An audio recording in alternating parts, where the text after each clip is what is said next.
이 마음을 품으라는 제목으로 함께 말씀의 은혜를 받기를 원합니다. 역사를 통해서 보면 사람들은 행복에 대한 문제를 고민했습니다. 언제 행복한 것인가, 또는 왜 행복하지 않는가. 행복하지 않다라는 것은 보통은 고통의 문제가 있습니다. 그래서 많은 철학자들은 생각했어요. 왜 사람들이 행복하지 않을까? 그리고 인생에 있어서 고통이라는 문제는 왜 오는 것인가? 그러면서 많은 사람들은 대안을 이야기합니다. 그래서 어떤 사람들은 그 가난 때문이다. 그래서 가난의 문제가 해결되면은 행복해질 것처럼 그렇게 말을 했고, 또 어떤 사람은 그것이 아니라 질병 때문에 그렇다. 오늘날 저희가 많이 겪어있잖아요. 질병인데 정말 이것을 우리를 얼마나 힘들게 하는가. 그러니까 오늘날 같이 과학이 발달되고 의학이 발달되는 상황에서도 쉽지 않은 것은 분명합니다.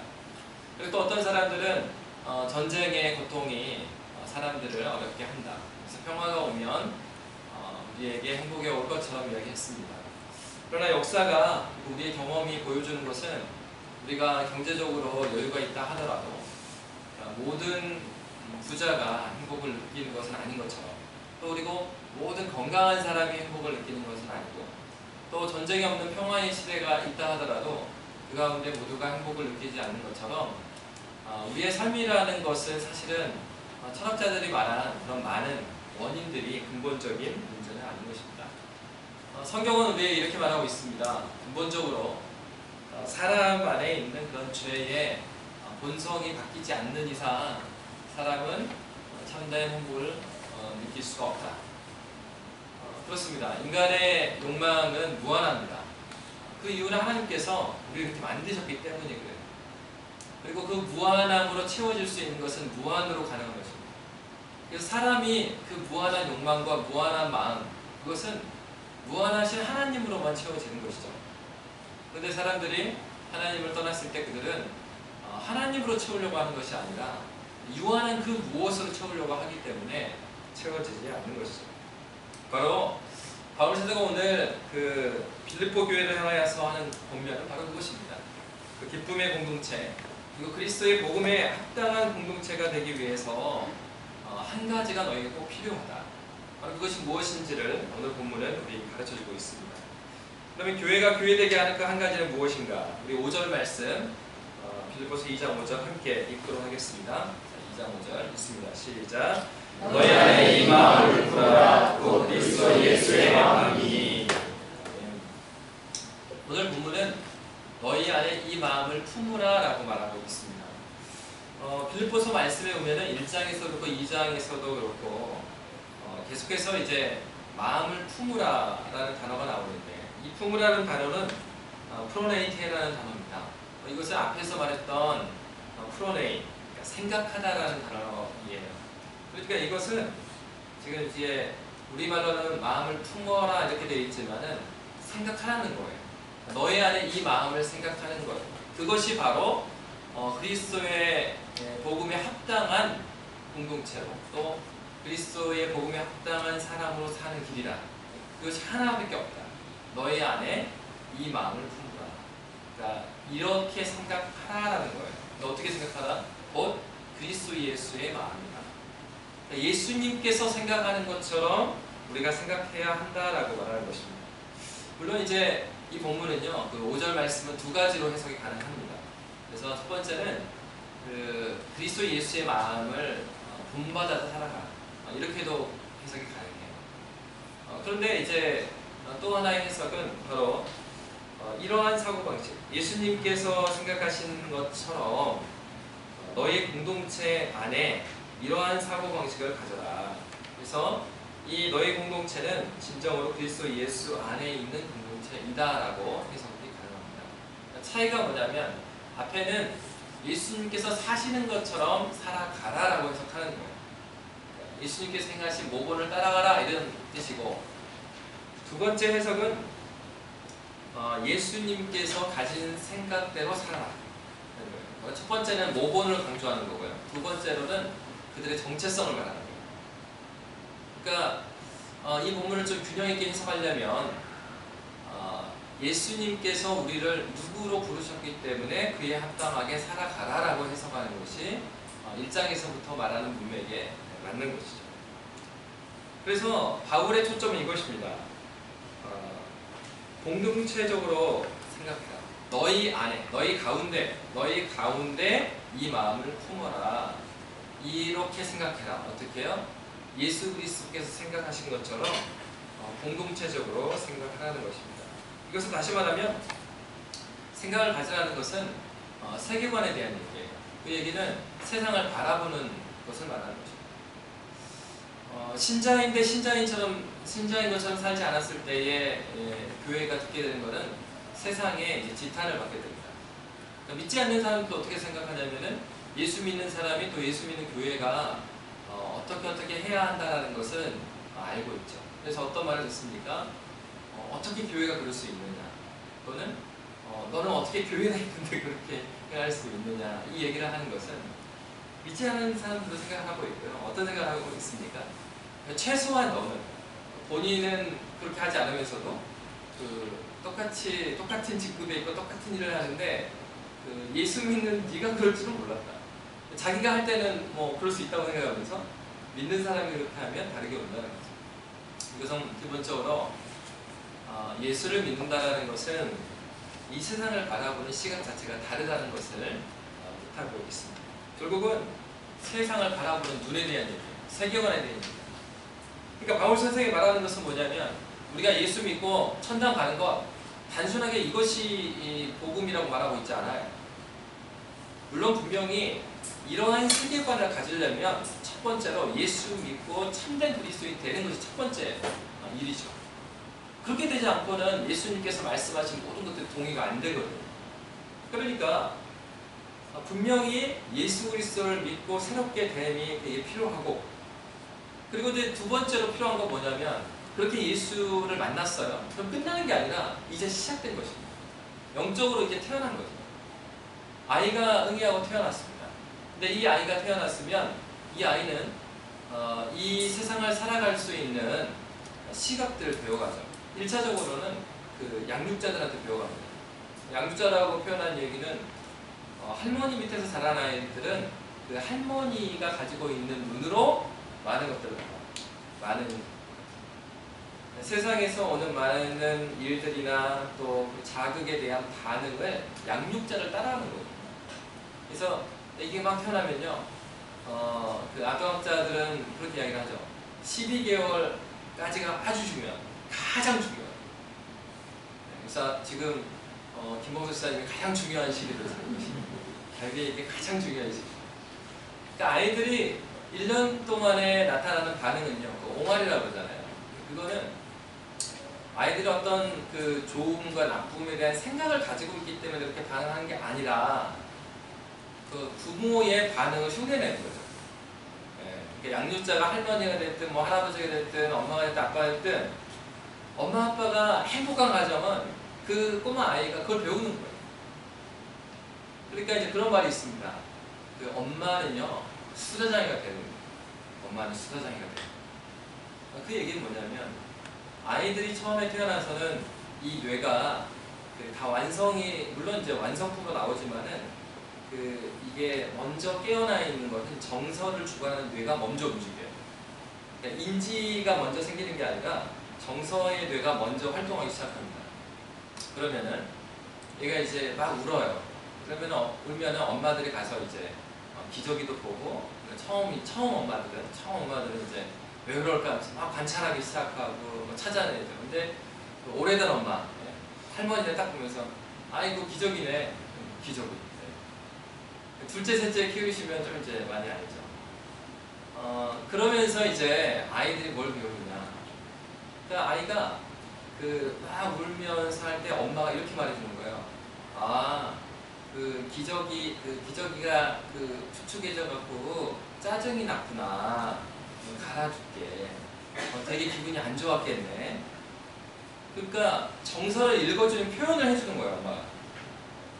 그러니까 제가 첫 아이를 처음 낳았을 때 사실 여성들은 잘 이해가 안 되겠지만 남성의 입장에서요, 아이가 말하기 전까지는 사실 눈을 뜰 때마다 얘는 어디서 왔을까 궁금했어요.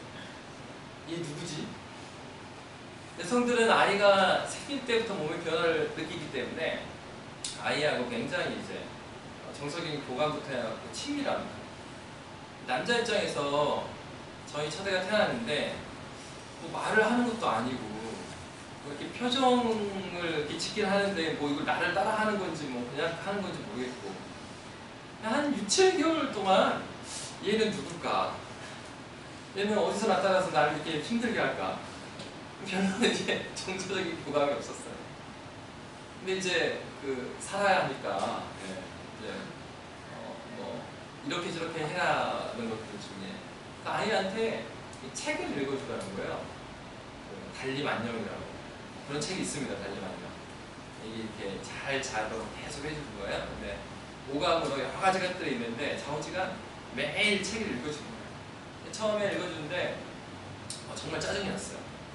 왜냐면은 얘가 듣는 것 같지도 않은데 읽어주래요. 읽어주죠. 근데 재미가 하나도 없죠. 뭐 그림책이에요.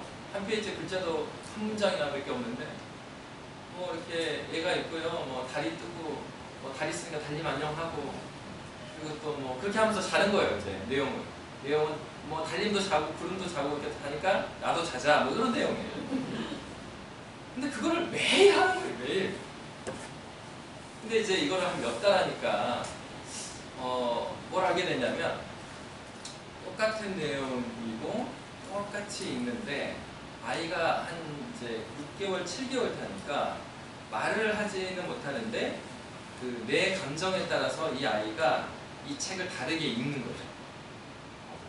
또는 똑같은 페이지더라도 제가 아주 즐거운 날은 즐겁게 읽잖아요. 그럼 이 아이가 되게 즐거워하는 거죠. 그러면서 보게 된 게 뭐냐면 이 아이가 부모를 책이라는 매개로 부모의 감정을 읽고 있는 거예요. 그렇게 되니까 한 6, 7개월쯤 되니까 아 얘가 사람이었구나 그런 생각이 드는 거예요. 여러분 이렇게 어린아이가 자라서는 이 아이가 어떤 자극에 대해서 반응하는 것은 그 양육자의 어떠함을 통해서 배워갑니다.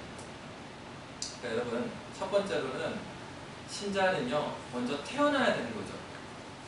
배 안에 있을 때는요 어떠한 반응을 하고 어떻게 하는 거 이거를 배울 수 있는 단계가 아니에요. 그러니까 먼저 태어나야 돼요. 예수 그리스도로 말미암아 우리가 새 생명으로 먼저 태어나야 되는 것이죠. 그러니까 그가 인격적으로 그리스도 예수를 만나지 못한 사람은 기도해야 되는 거죠. 하나님 나에게 하나님께서 생명의 빛을 허락하여 주십시오. 그리고 두 번째 필요한 것이 무엇입니까? 이 아이가 응애하고 태어났다고 해서 때가 되면은 젖을 주고 분유를 준다고 해서 자동적으로 자라는 것이 아니라 그건 아주 기본이고 그 외에 많은 것들이 이 아이에게 필요하다는 거죠. 그것을 이제 말하면 환경이라고도 할 수 있겠죠. 양육자가 누구냐? 그리고 이 아이에 있는 세계가 어떻게 구성됐는가? 이런 거죠. 그러니까 다시 말하면 우리가 그리스도 예수의 말씀으로 그리스도를 만났을 뿐만 아니라 그렇게 만났으면 그 다음에 정말 중요한 건 뭐냐면 바로 이 교회 공동체라는 거예요. 교회가 어떤 생각을 가지고 어떻게 살아가는 것을 보여주느냐에 따라서 이 그리스도 예수로 거듭난 그 세 사람이 그가 세계를 바라보는 시각을 배우게 됩니다. 그래서 여러분 재밌는 거 보면은 한국에 이제 큰 교회들 보잖아요. 그러면은 그 교회 특성들이 있어요. 그래서 그 유명하게 그 감찬탕 교회라고 있잖아요. 방영교회라고 엄청 큰 교회인데 그 교회의 그 주특기는 뭐냐면 이렇게 이제 코로나 바이러스가 있거나 어떤 사건이 생기잖아요. 그러면은 가장 먼저 출동해가지고 그 현장에서 돕는 거예요. 예전에 그 일본의 그 후쿠시마 원전이 터졌을 때도 거기 담임 목사님이 이미 날아가서 막 돕는 거예요. 그 특징은 뭐냐면 분위기가 이웃에게 사회에 어려운 일이 생기면 가장 먼저 나서서 돕는 거예요. 어떤 교회가 있냐면 목사님이 책을 엄청 좋아해요. 그 교회는 이런 문제가 생겨나면은 뭐 하는 줄 아세요? 책을 찾아보죠. 코로나 바이러스의 정체는 무엇이냐. 공부하기를 좋아해요. 그러니까 그 교회와 그 공동체가 어떠한 방향을 가지고 있느냐에 따라서 그리스도인들이 세상을 바라볼 때 어떤 대안을 만들어낼 때 그 방향을 따라가게 됩니다. 사도 바울이 그 얘기를 하는 것입니다. 그리스도의 복음에 합당한 공동체가 되려면 단 하나가 필요한데 그 단 하나가 무엇이냐? 그것은 봉사일 수도 있고 그리고 책을 공부하는 것일 수도 있겠지만 그 중심에는 항상 그리스도가 생각하시는 바처럼 너희가 생각해야 한다라고 말하고 있는 것입니다. 그러면 그리스도 예수께서 생각하신 것은 무엇입니까? 오늘 본문의 말씀 6절 말씀 함께 읽겠습니다. 6절 함께 읽습니다. 시작. 그는 근본 하나님의 본체시다. 하나님과 동등됨을 취할 것으로 여기지 아니하시고. 7절까지 읽겠습니다. 오히려 자기를 비워 종의 형체를 가지사 사람들과 같이 여기셨고. 그리스도인이 생각해야 될 마음입니다. 첫 번째로는 뭐냐면 예수님께서 생각하지 않으신 생각이 있었어요. 오늘 보면 이렇게 말하고 있습니다. 그는 근본 하나님의 본체시다. 근본이라는 것은요 시간적인 의미를 가지고 있어요. 그러니까 원래부터 그는 하나님이시다 이런 얘기입니다. 본체라는 것은 본질을 말해요. 그러니까 본질이라는 것은 무엇입니까? 모든 것을 다 뺐을 때 정말 그것이 되게 하는 것이 본질이에요. 그러니까 조성룡은 누구냐? 라고 했을 때 조성룡 그분은 목사님입니다. 그런데 이거는 본질이 아니에요. 목사는 최현철 목사님도 계시고 그리고 목사는 많잖아요. 그러니까 목사라는 것이 조성룡을 말해주지 않아요. 눈이 2개고 코가 콧구멍이 2개다. 여기 있는 다 그렇잖아요. 그러니까 본질이라는 것, 본체라는 것은 바로 모든 것을 빼도 그것이게 하는 것이에요. 결국 이 말은 예수님께서 근본 하나님의 본체시다라는 것은 예수님은 원래 하나님이시다 이런 말씀이십니다.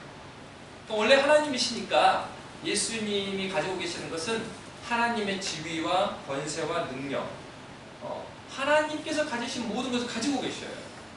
근데 예수님께서 생각하지 않으셨던 그 생각은 무엇이냐면 하나님과 동등됨을 취할 것으로 여기지 않으셨다는 거예요. 그가 하나님이시고 그가 하나님이 가지고 계시는 지위와 권세와 특권이 가지고 계셨어요. 그럼에도 불구하고 예수 그리스도께서는 그 하나님이 가지고 있는 것을 붙잡고 계시지 않았어요. 이건 무엇과 같냐면 여러분 이제 그 고대 운동에서도 그렇고 오늘날에서도 그렇고 오늘날은 좀 덜할지 모르겠는데 그 전쟁이 일어나면 전쟁에 승리한 나라는요 그 패전한 나라의 모든 것을 취했어요. 로마 시대에 더 그랬고 사람이든지 무엇이든지 다 승리한 사람들의 전리품이에요. 그러니까 그것은 승리한 사람이 가질 수도 있고요 사람을 죽일 수도 있고요 그건 다 승리한 자들의 권한이란 말이에요. 오늘 나와 있는 그 취하다라는 단어가 이런 단어인 거예요. 전리품을 취하다 했을 때 사용하는 단어예요. 근데 바로 예수님께서 하나님의 권세와 능력을 가지고 계시는데 그것을 사용하지 않으셨다라는 거예요. 이것은 무엇을 우리에게 말하고 있습니까? 오늘 본문에 보면은 그는 근본 하나님의 본체시나라고 말하고 있어요. 이걸 다르게 또 해석할 수 있는데 이것은 그는 근본 하나님의 본체이시기 때문에 라고도 해석할 수 있어요. 그러니까 오늘 6절의 말씀에 보면 그는 근본 하나님의 본체이시기 때문에 하나님과 동등됨을 취할 것으로 여기지 아니하셨다라고 말하고 있습니다. 여러분 예수님께서 어떤 분이십니까? 우리를 위하여서 자신의 특권과 자신의 지위를 버리시는 하나님이십니다. 우리 하나님께서는 어떤 하나님이세요? 예수 그리스도께서 사도행전에 보면요 예수님께서 행하신 많은 것들을 보면은 그가 하나님이시고 권세를 가지고 능력이 가지셨거든요. 근데 한 번도 예수께서는 그 많은 권세와 능력을 자신을 위해서 쓰지 않으셨습니다. 그의 백성을 위해서 쓰셨고요 성부 하나님의 말씀을 이루시는 데 쓰셨어요. 여러분 이것이 시사하는 바가 무엇입니까? 오늘 그리스도의 복음에 합당한 공동체가 되게 하기 위해서는 예수의 정신을 우리가 예수의 세계관을 가져야 하는데 그 첫 번째는 바로 이것입니다. 우리가 가지고 있는 모든 것들을 우리의 것으로 생각지 않는 것이에요. 여러분 여러분이 가지고 있는 많은 것들 우리는 많이 갖지 않는다고 생각하지만 정말 많은 걸 가지고 있어요. 제가 그 한국에서 홍콩으로 이사 올 때요 이제 장로님이 그런 말씀을 하셨어요. 목사님 버리고 또 버리고 많이 버리시거든요. 그 목사들의 병 중에 하나가 뭐냐면 책을 읽는 게 아니라요, 모으고 또 모으고 또 모으는 게 목사들의 이 나쁜 습관입니다. 뭘 책을 집에 이게 막 책이 막 쌓여 있어. 한국에서도 그 이사짐센터 하시는 집사님하고 신방하는데, 집사님 그 일하시면서 가장 힘든 집이 어떤 집이에요? 그러니까 이 말씀 드려야 될지 모르겠다고. 말씀하시라고. 그 목회자들 집이 가장 힘들다고. 왜 힘드십니까? 책이 너무 많아가지고 인부들이 안 가려고 그러다가 너무 무거워가지고. 제가 이제 그 한국에서 집을 이렇게 싸는데 지금 가지고 온 것도 굉장히 많아요. 많은데 그때 이제 그런 생각했어요. 내가 너무 많이 가지고 있구나. 버리고 또 버려도 줄어들질 않는 거예요. 이 책들. 어제 최종적으로 이제 짐 정리를 다 했는데 그런 생각이 드는 거예요. 내가 이렇게 홍콩에 와보니까 한국에서 내가 얼마나 누리고 있고 얼마나 많은 것을 가지고 있었냐, 이런 거를 생각하게 됩니다. 여러분, 우리가 내가 가지고 있지 않고 내가 많이 누리고 있지 않은 것 같지만, 사실 우리가 많은 것을 가지고 있지 않다는 생각을 하기도 전에 우리는 많은 걸 가지고 있죠. 사실 우리가 그런 얘기 있잖아요. 그 자유를 빼앗겨 봐야 자유가 귀한 것을 안다고. 우리에게 하나님께서 주신 많은 것들이 있는데 우리는 평상시에 그것을 당연하게 생각합니다. 근데 우리 주님께서는 자신에게 있는 권세와 능력을 당연하게 생각지 않으셨던 거예요.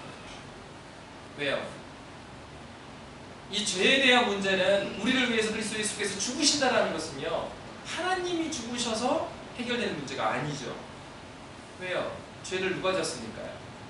사람이 졌습니다. 그러니까 이 사람이 지은 죄, 이 사람이 졌으면 이 사람이 감당을 해야 이 사람한테 이 정의가 쓰는 거 아니에요? 이 사람이 죄를 지었는데 죄를 짓지 않은 이 사람이 벌을 받으면 안 되잖아요. 인류의 대표자가 죄를 지었기 때문에 예수님께서는 그 대표자로서 이 땅에 오셨고 그가 그 일을 감당했어요. 그러니까 예수님께서는 사람이어야 이 죄의 문제가 해결되는 거예요. 그러니까 참 사람으로 오셨기 때문에 그가 하나님의 권세를 사용하지 않으십니다. 권세와 능력이 없었던 것이냐? 아니에요. 그에는 권세도 있고 능력도 있었어요.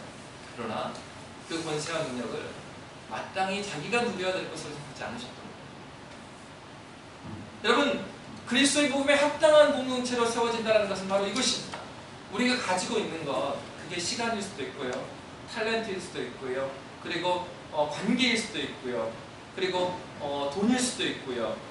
자기에게 있는 어떤 것이 있어요. 근데 그것을 자신의 것으로 생각지 않았던 거예요. 예수께서 이 마음을 품으라는 거예요. 교회가 교회되면 바로 여기서도 출발한다는 것입니다. 나에게 있는 그것이 나의 것으로 생각지 않는 것이죠. 그래서 때로는 어떤 섬김을 할 때 정말 눈에 보이지 않게 섬기시는 분들이 교회에 많이 있습니다. 이름도 없이 빛도 없이. 사실 우리가 받은 복음은요, 우리가 알고 있는 뛰어난 사람 때문이라기보다는 사도행전 말씀에도 보면요, 수많은 충성스러운 사람들. 바울이 디모데에게 그런 얘기를 하죠. 내가 너에게 부탁한 것을 너도 충성스러운 사람들에게 부탁해라. 근데 여러분, 그 충성스러운 사람들의 이름이 성경에 안 나와요. 이 복음의 공동체라는 것은요, 이 복음이라는 것은 바로 충성된, 이름도 없이 빛도 없이 자기가 가지고 있는 것을 자기의 것이라고 생각지 않고 지체를 위해서 내어놓는 사람들을 통해서 믿음의 공동체가 세워져 갔고 이어져 왔습니다. 참 감사했던 건 뭐냐면 저도 이제 이곳에 와갖고 이제 물품들이 필요하니까 그 중고 뭐 있잖아요, 거기 톡. 그래서 끼워달라고 했습니다. 들어갔는데 어느 날은 이제 막 이렇게 올라오는데 하나가 올라왔어요. 마스크 팝니다. 뭐 이제 뭐 여기 시중 가격보다는 좀 낮은 가격이지만 한국의 가격보다는 좀 비싸게 이렇게 올리셨던 것 같아요. 근데 몇 단계를 딱 지나니까 그 다른 분이 바로 또 톡을 올렸어요. 마스크 무료로 드립니다. 앞에 걸 보고 이렇게 올리실지 모르겠지만 한국에도 보니까 뉴스에 그 뉴스가 나오더라고요. 그러니까 마스크가 한국에서도 일시적으로 이렇게 품절이 됐잖아요. 그때 보니까 방송에 보니까 그런 자원봉사를 하시는 거예요. 그 커뮤니티를 만들어서 마스크가 여유가 있으신 분들은 아직 마스크를 얻지 못한 그 독거노인들이라든가 또 어려운 분들 위해서 나눠주고자 합니다. 그래서 신청하실 분들은 신청하도록 하고 있으신 분은 만나면 좀 서로 어려우니까 몇 동 몇 호 우편함에다가 몇 개 넣었다고 메시지 남겨주시면 저희가 다 나눠드리겠다. 그런 봉사들이 일어나거든요. 그리고 사실 믿지 않는 사람들도 굉장히 건전한 일들을 이렇게 하고 있다는 거예요. 내가 마스크를 많이 가지고 있지만은 이 마스크가 나뿐만 아니라 이 우리의 커뮤니티가 우리 공동체가 살아야 되겠다라고 생각하는 거죠. 마스크 얘기를 했지만 사실 그것만 있겠습니까? 교회 안에서 우리가 믿음의 공동체를 바로 세워나갈 때 우리가 가지고 있는 것을 마땅하다고 생각지 않는 것, 당연하다고 생각지 않는 것. 여러분 남편이기 때문에 마음대로 사용할 수가 있습니까? 아내이기 때문에 내가 막혀도 되나요? 여러분과 함께 지내고 있는 남편과 아내는요 당연한 사람이 아니에요. 우리 자녀도 우리에게 당연한 애들이 아니에요. 하나님께서 귀하게 우리에게 주신 사람입니다. 하나님께서 우리에게 주신 사람입니다.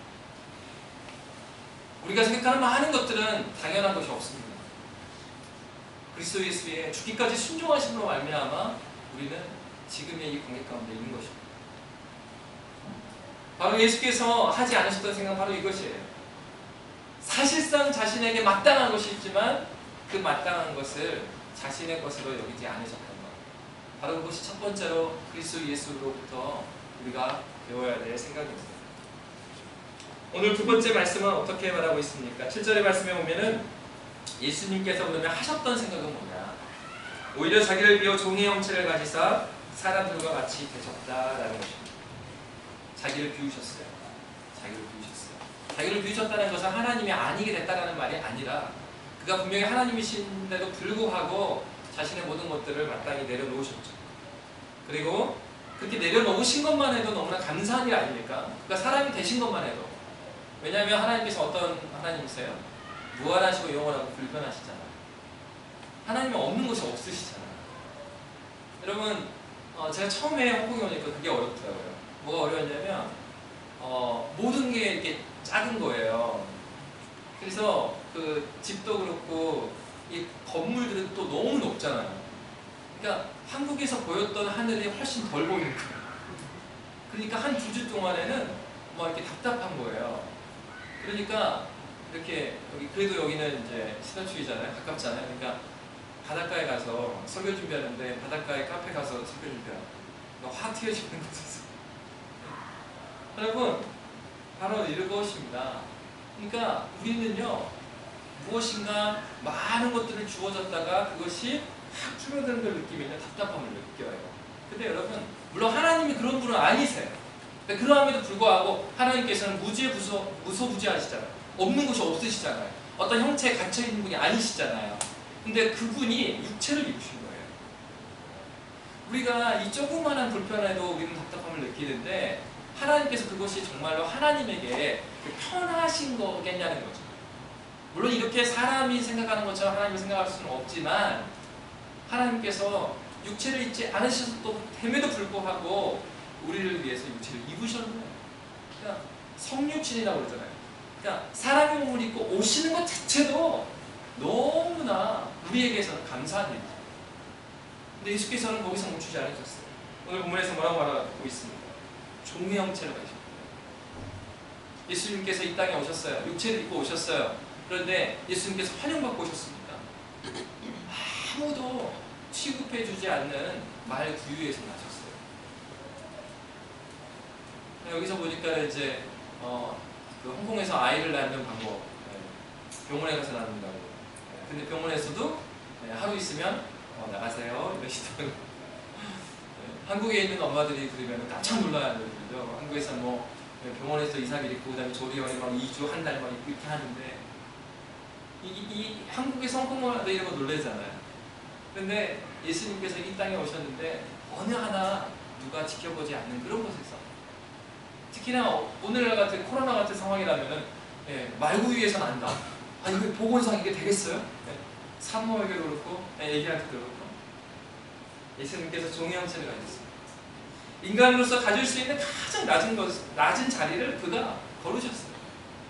그렇기 때문에 우리가 왜 예수님께 간구할 수 있고 기도할 수 있습니까?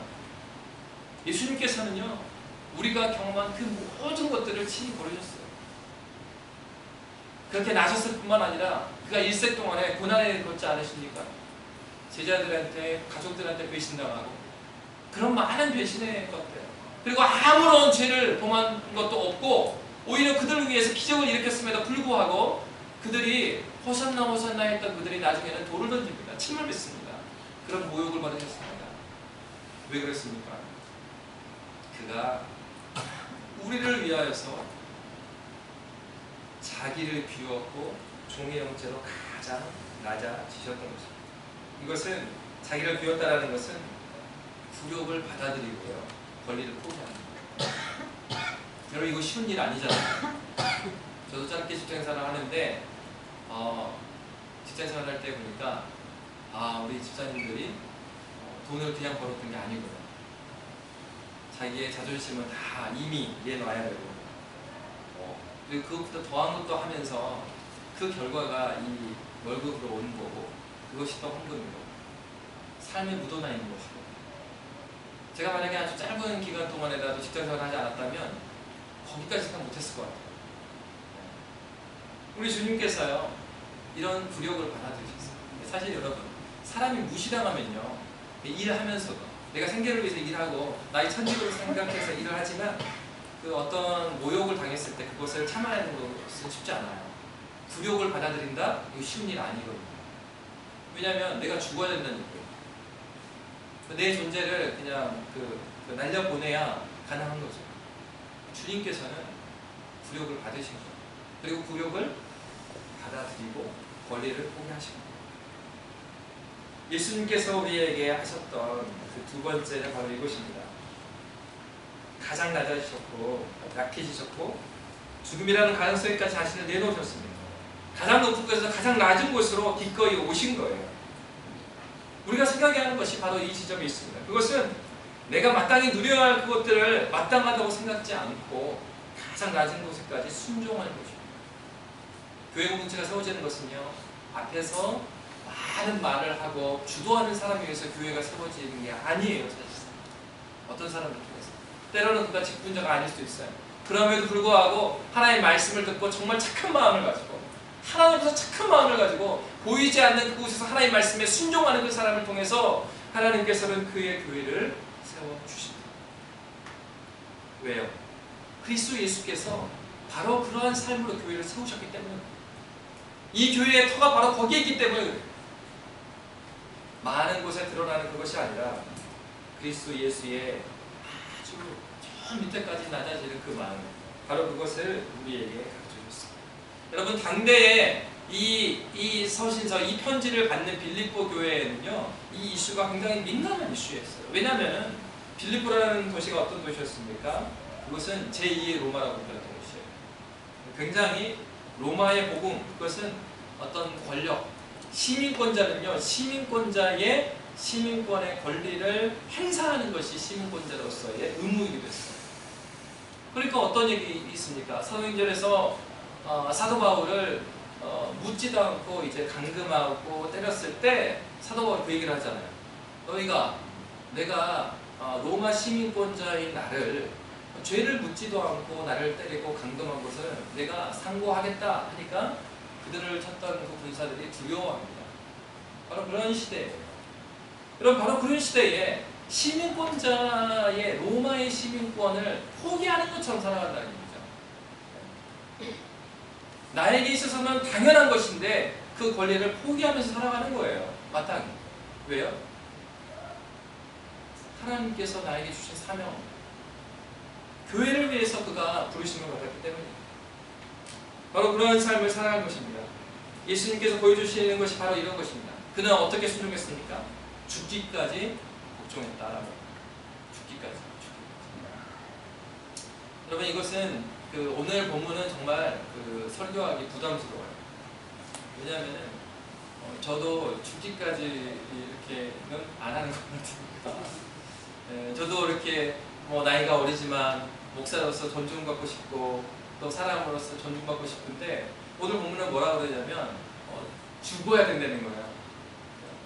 포기하는데 사람들이 감동할 정도가 아니라 그냥 완전 포기해야 된다.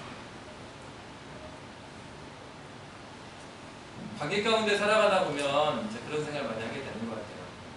하나님 아직 멀었군요. 아직 멀었군요.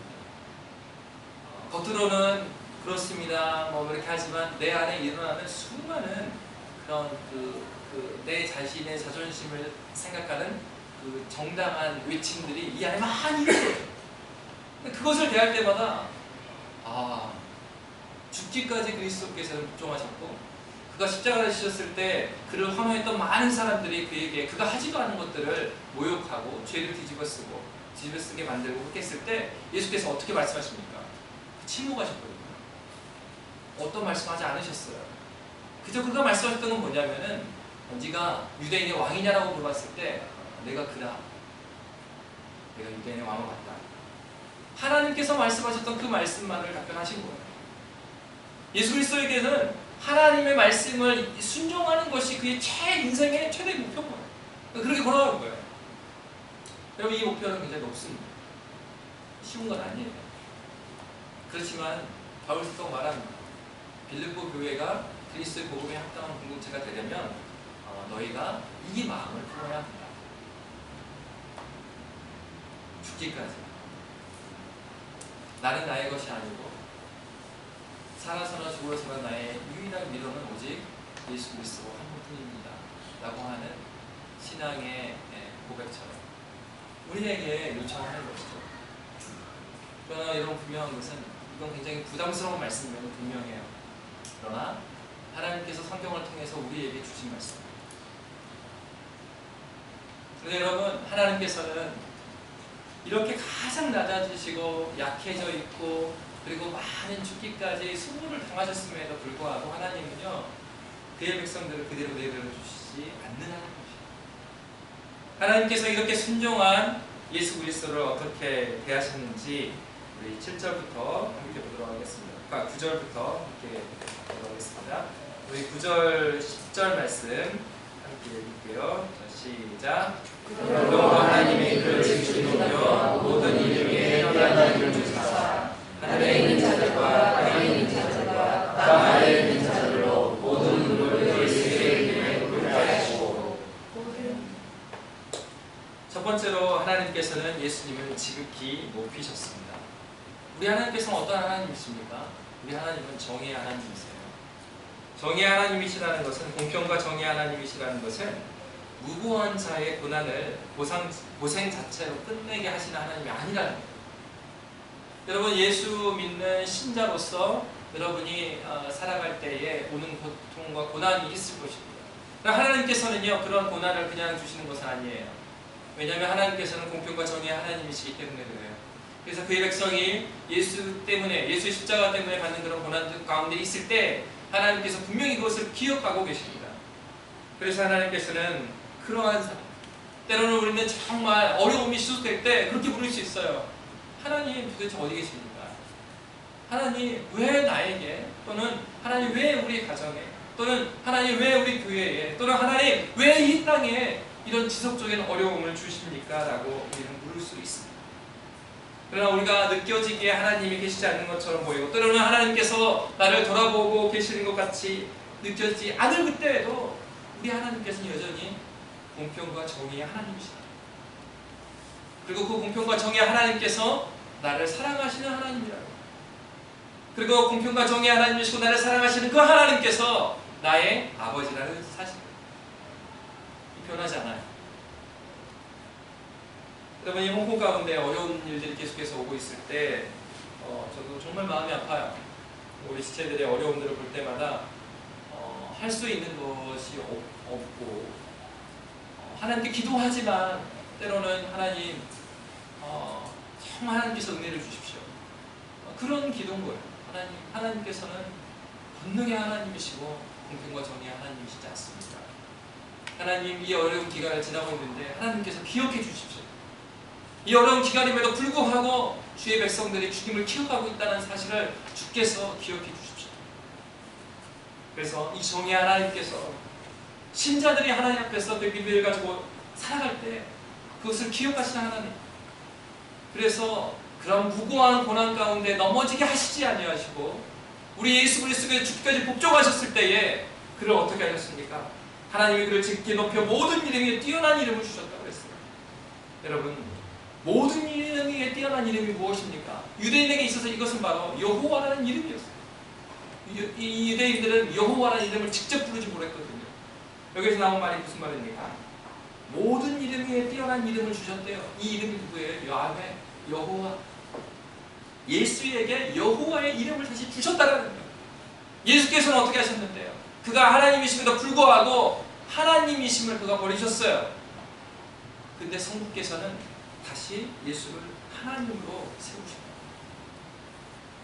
여러분, 우리가 우리의 것을 당연하게 여기지 아니하고 주님을 위해서 사용하고 주님 앞에서 내어놓을 때 우리를 높이시는 것은 우리의 어떠함이 아니에요. 내가 좀 드러나기 위해서 그런 것이 아니라 우리가 하나님 앞에 죽기까지 순종할 때 하나님께서 우리를 들어서 높이십니다. 오늘 성경에 이렇게 말하고 있습니다. 하늘에 있는 자들과 땅에 있는 자들과 땅 아래에 있는 자들로 모든 무릎을 예수의 이름에 꿇게 하신다라고 말하고 있습니다.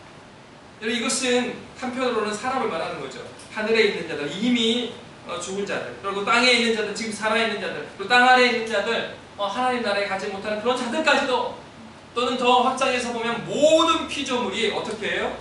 모든 무릎을 예수의 이름에 꿇게 하신다. 여러분, 이것은요 이런 얘기예요. 그들이 예수 그리스도가 하나님이심을 인정하지 않을 수 없도록 인도하시는 거예요.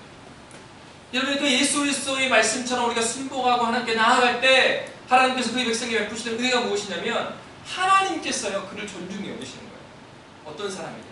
나를 존중히 여기는 자를 내가 존중히 여기겠다. 사무엘서의 말씀해 주신 말씀 아닙니까? 나를 존중히 여기는 자, 하나님 말씀을 귀하게 여기고 그 말씀을 순종하고 죽기까지 복종하는 자들을 하나님께서 귀히 보신다는 거예요. 고난할 때임에도 불구하고 때로는 순종하지 않는 것이 오히려 합리적인 생각임에도 불구하고 그런 상황에까지라도 하나님 앞에서 순종하는 그 사람을 하나님께서 귀히 여기신다. 사람의 방법이 아니라 하나님께서 그를 높이셔요. 그래서 믿는 자들만이 인정하는 사람이 아니라 믿지 않는 자들과 심지어는 피조물까지도 그를 높이게 하여 주신다. 우리 하나님께서는 예수 그리스도를 그렇게 높이셨던 것처럼 주님의 공동체, 예수 그리스도의 마음을 품은 그 공동체를 그렇게 높여주십니다. 여러분, 이 시련의 때에 우리에게 필요한 것은 하나님께 집중하는 것입니다. 제 마음 가운데 간절한 마음들이 있어요. 때로는 어떤 마음이 있냐면 더 모여서 함께 기도하고 싶은 마음도 많고, 그러면서 또 염려의 마음도 있고, 하나님 정말 우리 지체들 지켜주셔야 되는데, 근데 하나님께서 우리 공동체를 기억해 주십시오. 이 어려운 시기를 지나가지만 하나님이 이름에도 불구하고 그의 마음 흔들리지 않고 그리스도 예수께서 마땅히 그 낮은 것을 걸어갔던 것처럼 이렇게 순복하는 주의 백성들을 통해서 하나님, 그들을 하나님께서 세워주십시오. 하나님께서 세워주십시오. 여러분, 하나님께서 세워주시면 세워집니다. 하나님께서 높여주시면 높여주십니다. 그것을 행하시는 분이 하나님이시기 때문에 여러분, 오늘 본문의 주어는요 하나님. 9절 말씀에 이러므로 하나님이 이렇게 말씀하고 있어요. 이 일들을 누가 하십니까? 모든 이름 위에 뛰어난 이름을 주셨고 모든 피조물에게 무릎을 꿇게 하셔서 경배를 받게 하시는 분이 누구셔요? 하나님이십니다. 우리 하나님께서는 없는 일 없으신 능력에 충만하신 분이셔요. 아멘. 여러분, 그것은 우리에게 믿음이 필요한 것입니다. 우리가 해야 될 몫이 있지만 이 지점, 하나님께서 하나님 되심은 우리에게 믿음이 필요한 영역이에요. 그 하나님을 인정하십시오. 시련의 때에도 걱정할 때도 우리 하나님께서는 졸고 있지 않으십니다. 우리를 지켜보고 계시고 우리의 작은 신음에도 들으시는 하나님이십니다. 그러므로 여러분 기도하십시다. 우리 지체들을 위해서 기도하시고 우리를 위해서 기도하고 하나님 이 땅을 불쌍히 여겨달라고 우리가 기도하십시다. 우리 자신의 공동체에 나의 죄를 위해서도 기도해야 되겠지만 하나님 이 땅을 불쌍히 여겨주십시오. 이 홍콩 땅을 불쌍히 여겨주십시오. 이 중국 땅을 불쌍히 여겨주십시오. 인간의 자기 욕심에 취하여서 하지 말아야 할 것들을 하고 있습니다. 여러분 이 코로나 바이러스 그런 거 아닙니까? 인간의 욕망에 쌓여가지고 먹을 것이 없는 시대가 아니잖아요. 그럼에도 불구하고 사람들이 전혀 그들에게 유익하지 않은 것들도 그들의 욕망, 때로는 건강이라는 욕망, 또는 경제적인 욕망, 많은 욕망, 또 자기의 중국에 있던 그 공무원들은 자기의 자리를 지키기 위한, 그래서 불법이 장애에도 불구하고 그것을 허용해주고 그리고 그것을 직고하지 아니하고. 여러분 사실 이 코로나 바이러스를 보면요 인재에 가까워요. 인재에 가까워요. 사람들의 욕망의 총체적인 것이 같이 만나서 이러한 어려움들이 이 전 세계를 흔들고 있는 것입니다. 이럴 때 그리스도인들은 깨어 있어야 될 것입니다.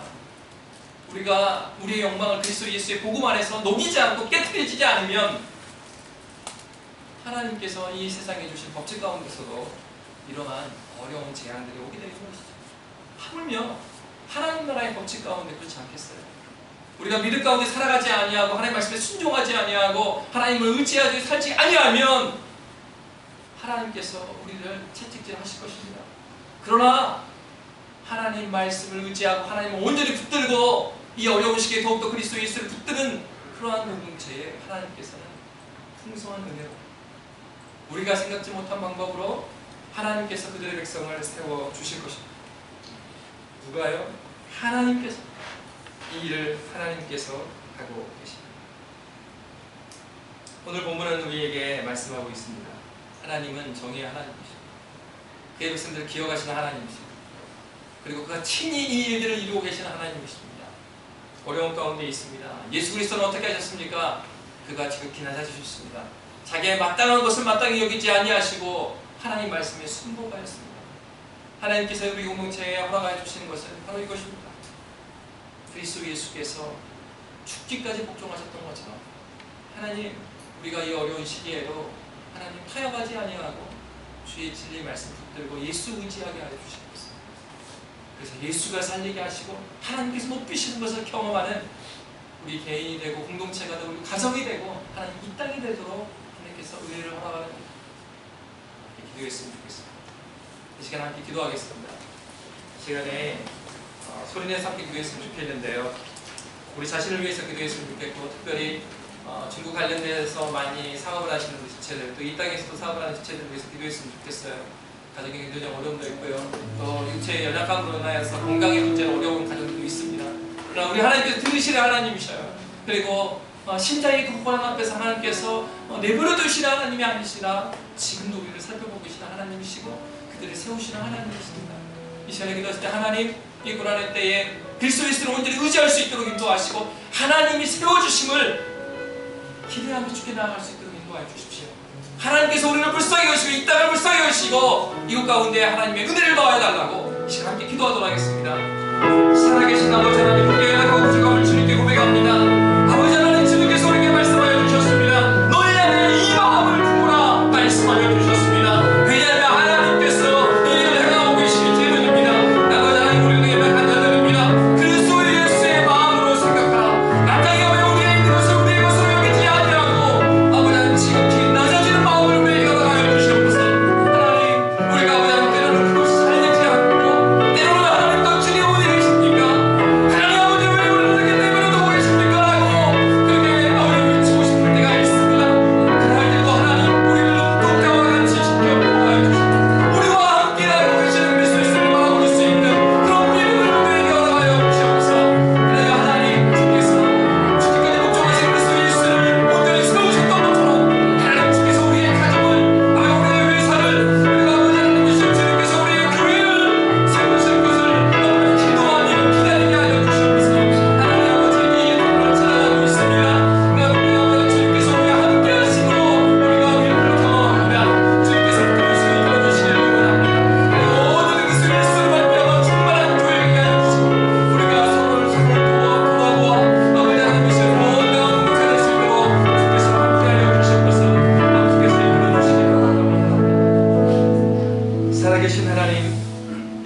연약함으로 또는 아버지 하나님 경제적인 어려움과 또 환경의 어려움으로 말미암아서 하나님 어려움 가운데 있는 신세계들이 있습니까?